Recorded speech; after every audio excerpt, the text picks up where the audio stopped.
Okay, you hear me now? Yes?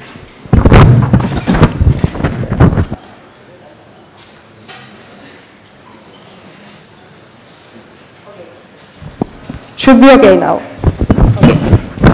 Okay, so I'm here instead of my student Alberto Aljarrat, who apparently got the flu even more badly than myself. And I'm going to talk about mostly his thesis subject, which is signal analysis methods applied to energy loss spectroscopy. So we'll go as a first step to the basics. So what is this electron energy loss spectroscopy? Electron energy loss spectroscopy is one of the spectroscopic techniques which are included in what we call TEM techniques, so transmission electron microscopy.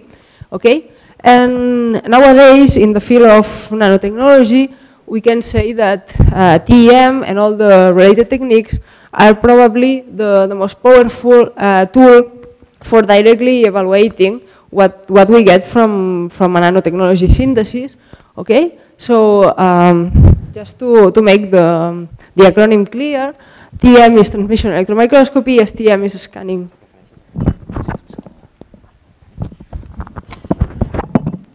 transmission electron microscopy. Is it working? Yes. Okay. Nice.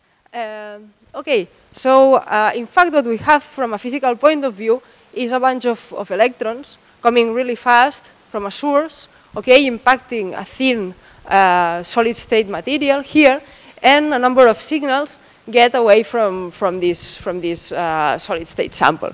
So we get a lot of different signals, and in particular, we get elastic scattering, which we use for imaging at the nanoscale, and inelastic scattering, which we use for spectroscopy. Okay?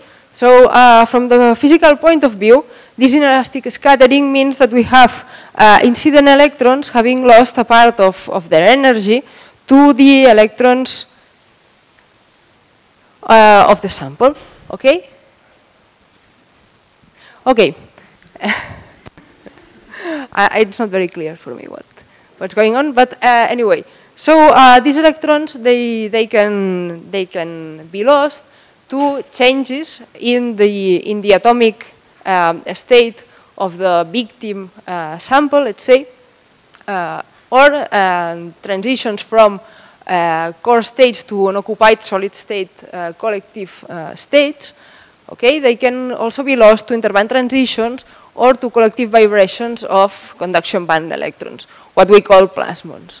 Okay, so this is just an impressive example of what we can get as an image and as core loss yields. So core loss yields is the one involving, let's say, the incident electron losing energy to an atomic transition of an atom of the sample, and so from that we can identify where is each element. So here we have the different atomic columns, here at a very narrow interface between two complex oxides, and from each column we can say, or we can tell which atom column corresponds to which atom. Okay?